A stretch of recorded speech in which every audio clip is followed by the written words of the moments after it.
All right, welcome to Gun Talk Nation. This episode of Gun Talk Nation is brought to you by Leupold. Relentless. That's their slogan, relentless.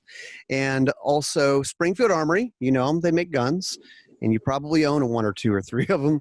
Also Atn Optics. Atn Optics, the future of optics. Smart HD optics, thermal, night vision, stuff that goes on guns, stuff that's handheld.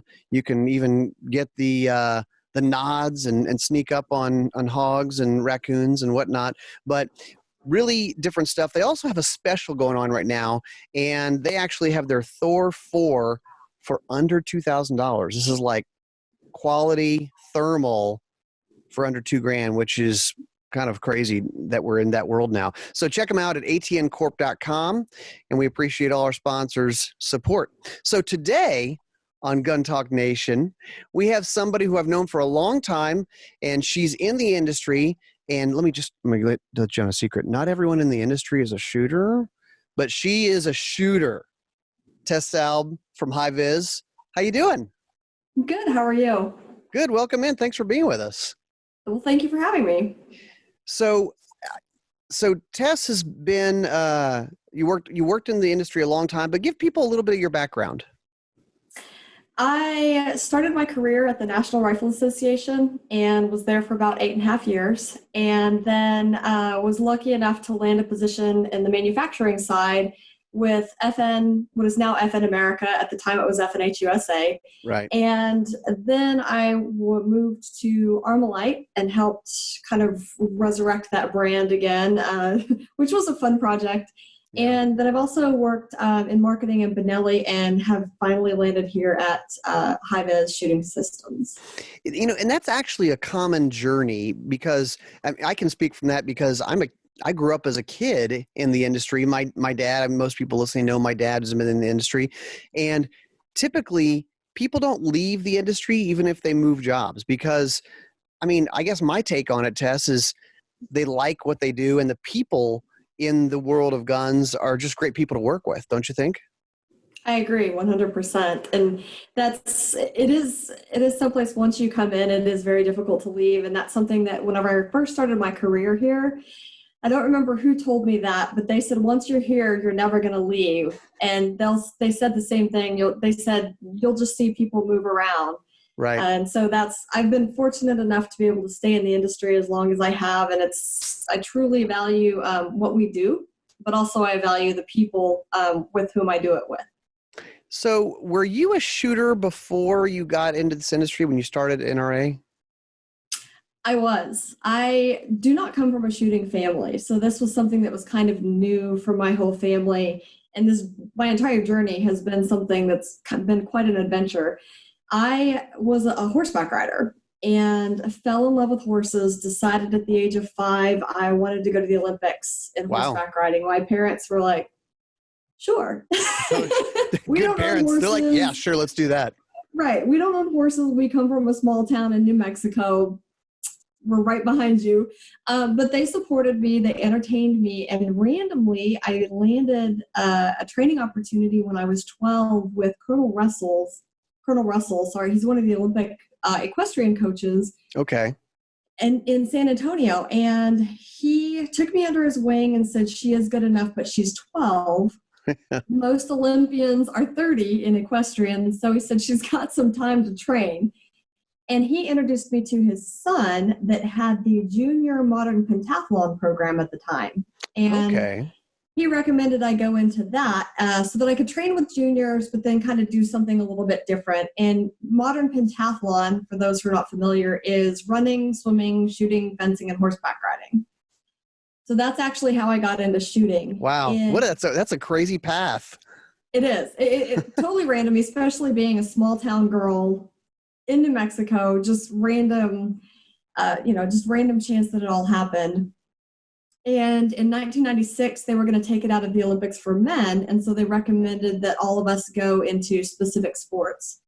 So I went to fence for the University of Notre Dame, and I had also qualified for the national team in shooting my senior year in high school. So what type of shooting are they doing in the pentathlon? It was international pistol. So when I first started out, it was 22 pistol. And then due to the international firearms regulations of traveling in and out of some of the countries that they were going to, you couldn't have, 22s were very difficult. The ranges were also very difficult. So they switched to air gun. Okay, sure. So it became 10-meter air pistol. And so it was, I believe at the time we were shooting, I think it was 20 or 30 shots. I can't remember, but it was pretty intense competition. So it was very easy for me to switch into the Olympic program for international pistol, because I kind of had experience on both international pistol for air gun and sport pistol. And that's my freshman year of college. I qualified for the 98 World Championship team for air gun. Okay. And that kind of sparked my interest in, went to the 2000 Olympic trials, didn't do so well, but had a great time doing it. What an experience, though. I mean, that's right. I think it's so interesting for our world and people listening to this who are into shooting and guns and that whole thing.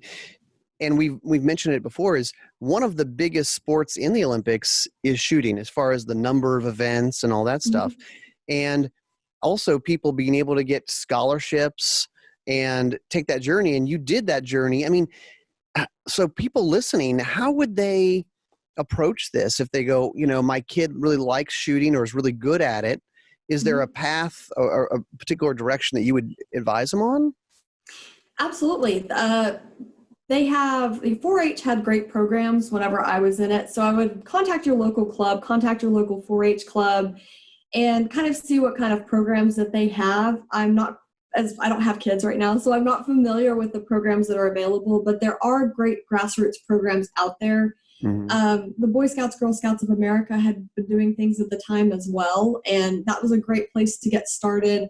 And then the National Rifle Association was another place that had they had their grassroots program, which was fed by 4-H and those programs to the intercollegiate program. Yeah. In which case, right. So NCAA has the rifle program, but the intercollegiate pistol program was through the National Rifle Association. And I was fortunate enough to be able to participate in that through college as well. All right. We got to take a detour here, though, because I think fencing is very interesting. And so you competed in fencing at the collegiate level.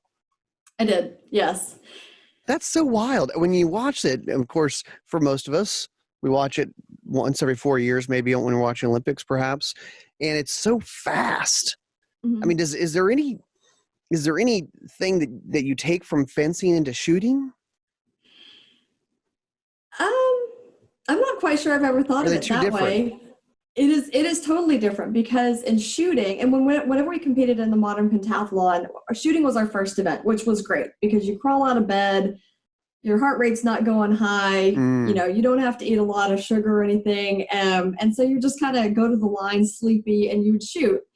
And then you would have to go to the fencing sal or the fencing competition, in which case they would require, that requires you to be very active and hyper and reactive. And right. So I think patience is the one thing that I would say that transfers from pistol or any type of shooting to fencing. How so? To make the perfect shot, or if you're hunting, to wait for that perfect moment to be able to harvest the animal that you're hunting.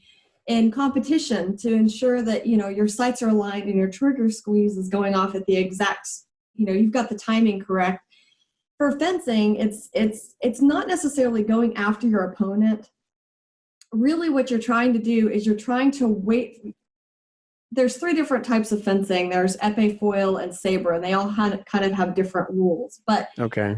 The one that does apply to all of them is that in order to close the distance, the majority of the time you are not going after your opponent, but you're trying to close the distance and waiting for the moment that they make a mistake. Waiting for the opening, waiting for your shot. Correct. So Gotcha. As opposed to just, having them say allez, which is the start, and then running after your opponent, which chasing them around. Saber, yeah, right. Saber kind of looks like that because that's the one that people are very familiar with. They wear the silver vest with the mask. Right. And it's more of a slicing slicing motions. And that's what a lot of people are more familiar with. It resembles more of actual sword fighting back in the day. Epee is more of and foil are more of the finesse sports. But outside of that, what you're trying to do is being patient and waiting you're closing the distance. So when you see fencers, march back and forth on the strip, that's actually what they're trying to do, is they're trying to close the distance to take advantage of the moment. So patience is the one thing. You're almost baiting your opponent in, right? You're kind of baiting them in a little bit. I would say so, yes. Yeah, I like it. That's cool. Yeah. So changing gears. So one of the other things I wanted to definitely get into with you is, so Tes, 3-gun, and now 3-gun on steroids, tactical games. Three gun for crazy people. Yes. So, I think our listeners know 3-gun, rifle, pistol, shotgun, typically some sort of AR, some sort of full-size semi-auto pistol, and a 12-gauge shotgun. Now, if you get bored with all of that, and you're a little bit of a masochist, perhaps, you need a little bit more of a challenge, Olympic athlete. Tactical games. Talk about tactical games. So the tactical games is the newest game on the market and probably one of the fastest growing. It's pretty much a combination of fitness and competitive shooting. A lot of people say it's CrossFit, but it's kind of a combination of CrossFit, strongman, and just grunt work. Really, that's what it is. Tim Burke was the founder, and he was in Special Forces, I believe, and they're all kind of based off of missions that he ran, and that's kind of where the basis of the program started. Okay. So, they'll have us move, like drag sleds down range and then shoot with our heart rates really, really high. So the shooting doesn't look really tough, but whenever your heart rate's 180 and you have 10 minutes to do a sled drag, shoot 120 shots, including a bunch of other fitness stuff. Okay, so I wanted you to do this. So you're starting to walk us through a hard stage at the tactical games. What would someone need to do, and what's all involved in a stage? The stages differ based on location. Sure. So they've kind of have a repeat of locations now, which is kind of awesome, because those of us who have been to them, you kind of know what to expect. Yeah, and for the match supervisors, they don't have to refigure it out every single time. They can go, okay, we know what we got. Right. They are different. They're different stages. So in Mississippi, they have a tunnel system that they like to have us crawl through, which are just awful. I think they're awful. How big are the tunnels? I'm sorry? How big are the tunnels? They're tiny. I can't get on my hands and knees. I mean, you're scurrying, and they've got holes in the bottoms of them, so you've got to go around them, and they're dark, very, very dark. So, you don't have all your equipment on with you, but part of the stage is typically take all of it off, drop it off, get in the tunnels, navigate your way through.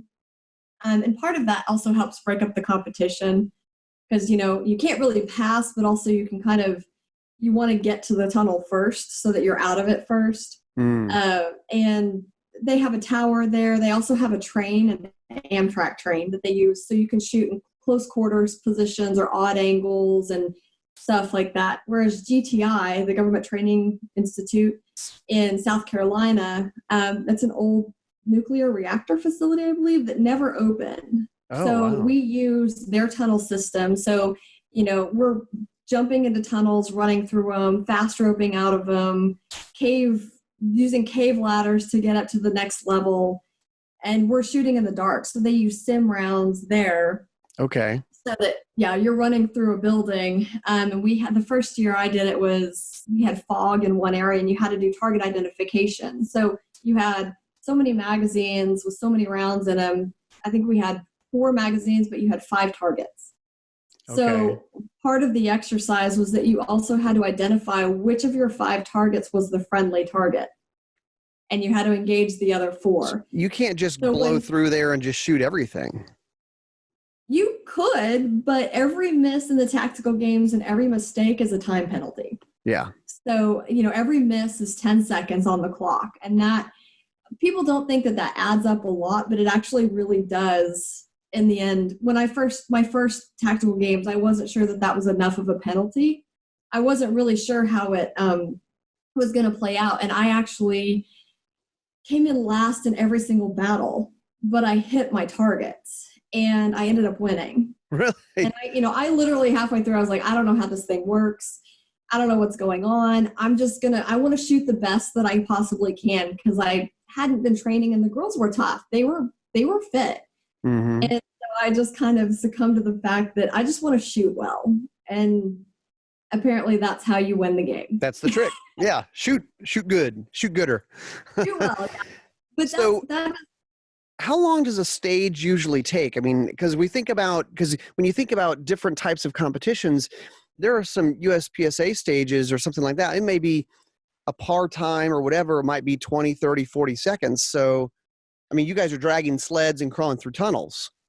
So every event and every time brings something different. The shortest battle I've done, I think, was 5 minutes. Wow. And the longest battle I have not done, but that they had in Georgia this year, was a 2-hour AMRAP of a 2-mile obstacle course. What? So that's tricky. You think about AMRAP. So if people aren't used to it, those of us who work out as many reps as possible. So you're basically going to exhaustion for the most, right? And then, right. But you're shooting. That's tricky. Yes. And it's, honestly, a lot of the game and a lot of what I train for, which I kind of feel is different from the competition, but the more I talk about it, the more they're going to figure it out, is I train stress management. It's not just about going out as hard as you possibly can and getting to the firing line first and getting all of your shots off. So if you see me run a stage, I'll typically go out pretty hard, but then there's a specific point in time where I begin to slow down and I change my breathing patterns. I lower my heart rate so that when I get to the firing line, it's not 180. It may be like 160. Yeah. Then I can, then I learn to work with my heart rate in my shooting, as opposed to I can get into a rhythm as opposed to just kind of shooting. Is that something that I should know this, but thinking about like biathlon shooters and that kind of thing, because you're doing the physical part, but you got to come up and shoot pretty soon. Do you kind of start backing off a little bit? I do, yes. Yeah. And that's I gauge it based on what's coming up.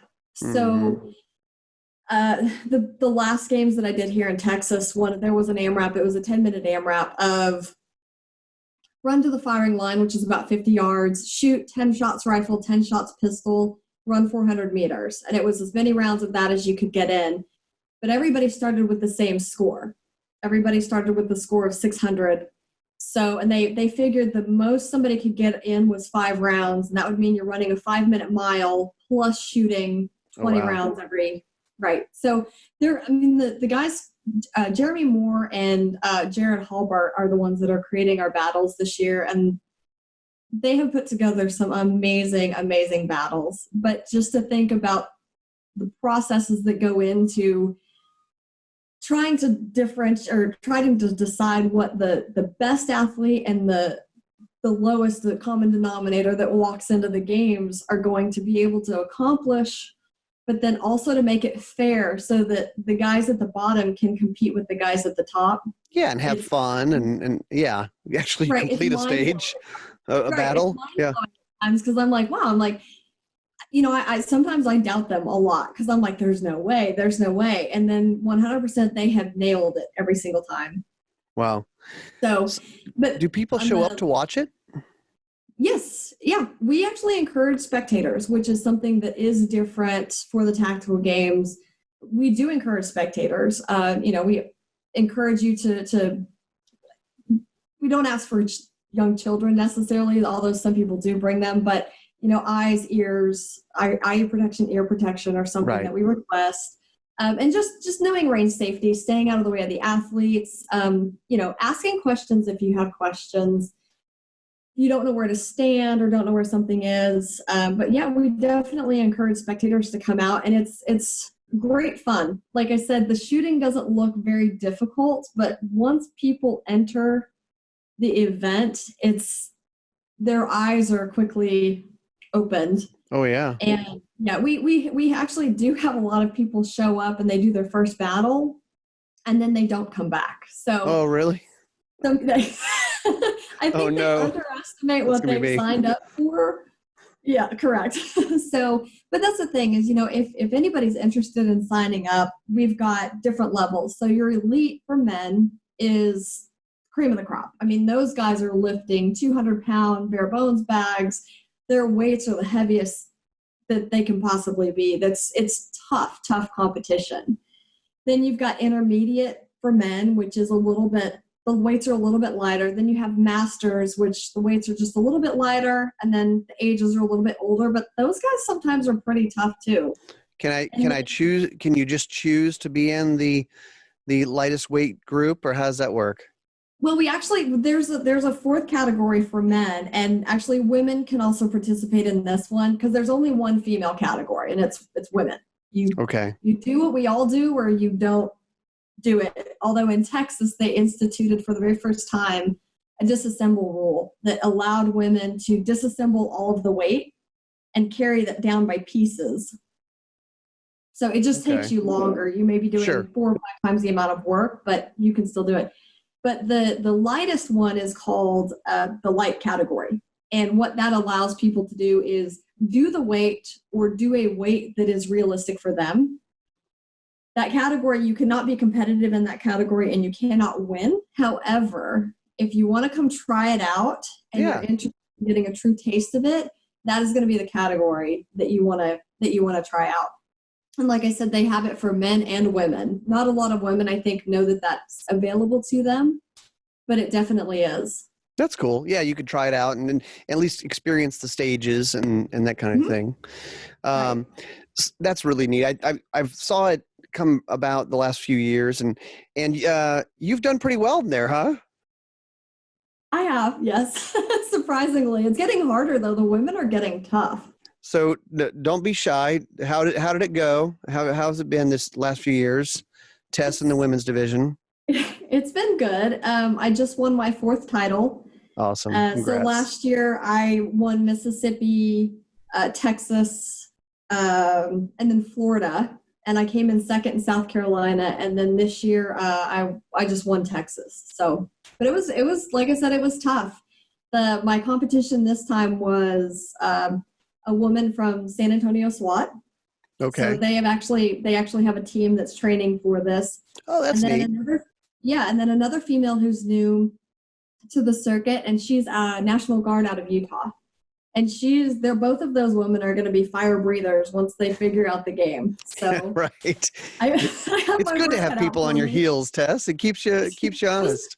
Just a few of them, and it's very impressive to see the women that are coming up through these, through this game, because they're from the law enforcement, they're from the military, professions, but then they're moms, they're competitive shooters, they're CrossFit athletes who are all actually learning how to shoot for the first time in their lives. And the shooting isn't easy, so I give them a lot of credit to come out, because to learn how to shoot some of these stages alone, much less to do it when your heart rate's high and elevated and you're under a lot of stress and mentally trying to keep yourself together is very, very difficult. So I give these women I give all the people who come out and do this for the very first time a lot of credit. So it's kind of, it's a great community, and it's definitely something that if people are interested in, you should at least volunteer, see what it's like. So you can volunteer, or you can sign up for the light category. And I believe if you volunteer, you get a free entry to an event of your choice. That's a great idea. If you want to kind of experience what this is all about, get your toes in the water a little bit and volunteer for it,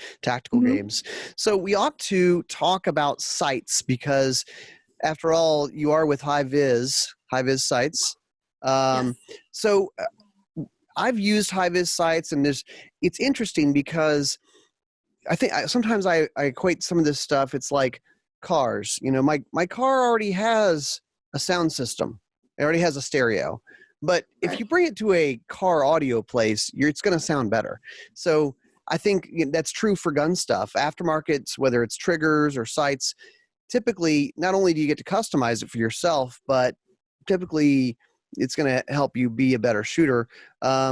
So Hi-Viz Sights, what do people need to know about them? Well, our mission at Hi-Viz is to advance the art of shooting and to make every shooting experience the best one possible. The idea is that if you're a hunter, we provide a sight that fits your shotgun so that you can hunt and have the best sight picture possible in low light conditions, in broad daylight, and that you can have sight color options based on your background. A green sight against a green background might not pop as much as an orange sight or a red sight or a white sight even, and then for personal defense, personal protection, and competition, we create sights that, have our light pipes in them, which are just your normal fiber optic technology. And so they're bright for the daytime, but then we go all the way up to our newest Lightwave H3 technology, which combines tritium with our light pipe technology. So that's 24-hour illumination. I love that. Yeah. I mean, because I'm a big fan of fiber optic. Obviously, that's a day sight, but in the day, it just jumps out at you. But I mean, now you've got these are the H3s, right? The Lightwave H3, yes. Yeah. So they're cool. The ones. Yeah, and they, it's funny because I'm just going to be honest, I'm a competitive shooter. I didn't come up through a gun family. So everything that I've learned in the industry is everything I've learned has been through the industry. So it's either been through people telling me, through learning on my own, or through mistakes that I've made. And I'm like, oh, that's why they make something for that. Right. Lights are one of those things. A lot of times you'll buy a firearm for personal defense or for concealed carry, and people just take the firearm as it is, which when I went back to look at the sights that I have on mine, a lot of them have just the black sights with the white dot. That's great when I look at them in the daytime, which is when I typically look at my sights. But if I've purchased something for personal defense or personal protection, you don't get to choose when that opportunity comes up. Yep. And so I started taking a look at my own firearms and saying, oh my goodness, like there are things that I personally need to do as well to upgrade my sights.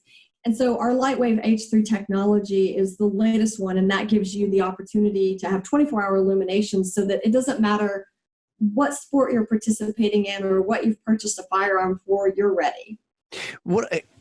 Probably it's also the benefit of doing a class or doing some competition, because now you're putting the gun and yourself in all these different scenarios. I mean, you were talking about doing it indoors. There's a big difference in seeing different types of backgrounds. I mean, I've been there where you go, all of a sudden you get into either an indoor situation or a different background. You go, I'm having a hard time seeing the sights, or the target is a dark colored target. Right. It changes things. It does. It definitely does. Yes. So that's one thing that we do. And, we have sights for rifles, pistols, and shotguns. Our latest one that we just came out with is the comp sight, which is for shotguns.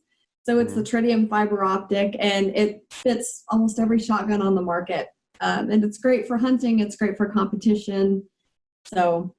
Yeah, I know you guys, were the shotguns first before you started getting the handguns? Yes. Okay. The company started with, I believe, the magnetic sights. So we do still sell those, and those are some of our most popular ones. So if you're not interested in replacing your bead, you can purchase some of our magnetic sights, and they'll just clip onto your rib. Yeah. Or we even have some that clip onto the barrel, and we've got different colors, and they're just a great enhancement to anything if you're going out and you're not sure what your environment's going to be like, but you know that you want something just a little bit more. And for those listening who say, well, I thought you weren't supposed to aim a shotgun. No, you're not supposed to aim a shotgun. But, I mean, if you're talking about wing shooting, clays or birds, that kind of thing. But you want that whether it's a bead or a fiber optic, which works really well for this application, you need it to kind of be in your subconscious, your periphery. You need to be looking at the bird or the clay or whatever it is. But that front sight on the shotgun is there in your subconscious. You're seeing it, you're not looking at it, but that's what we're talking about.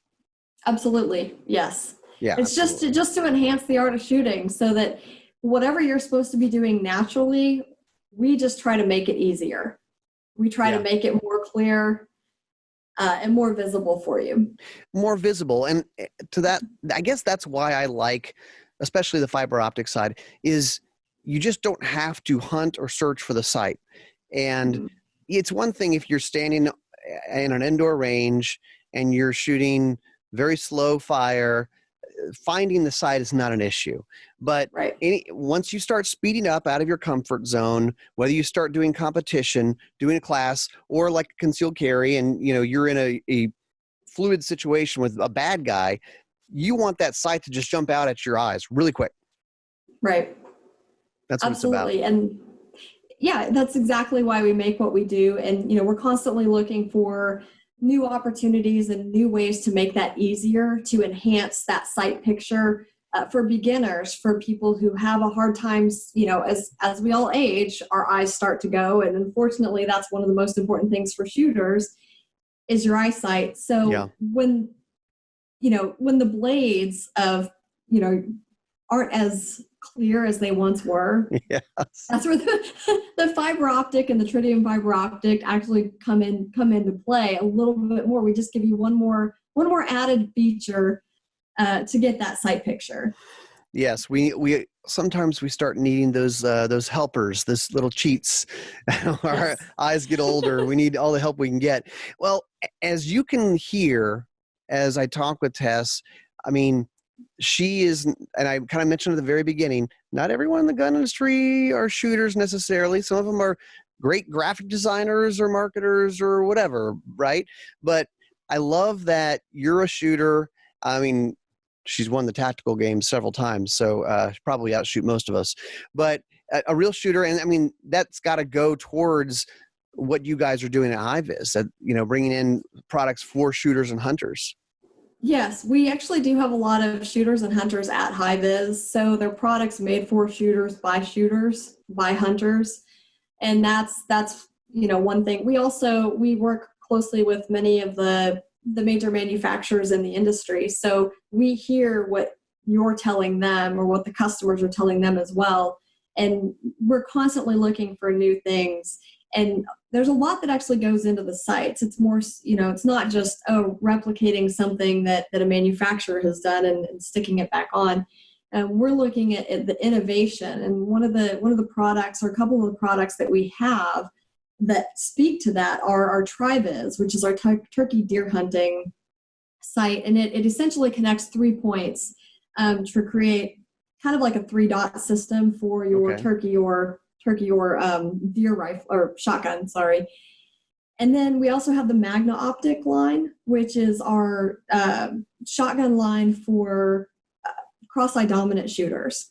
If you're a cross-eye dominant shooter, you can only see the sight when you have the correct position. So it cuts out the other, it eliminates the difficulties that cross-eye dominant shooters have. So we've got those two things. So our engineers really are thinking outside the box, and there are some things that they do come up with that either we're not sure that it's up to par yet, or we're like, well, this is great, but it's not enhancing the art of shooting, because we don't just want people to necessarily go out and spend money. We actually want to give them a reason, but also to enhance that shooting experience. It's got to be enough of an improvement over what they already have.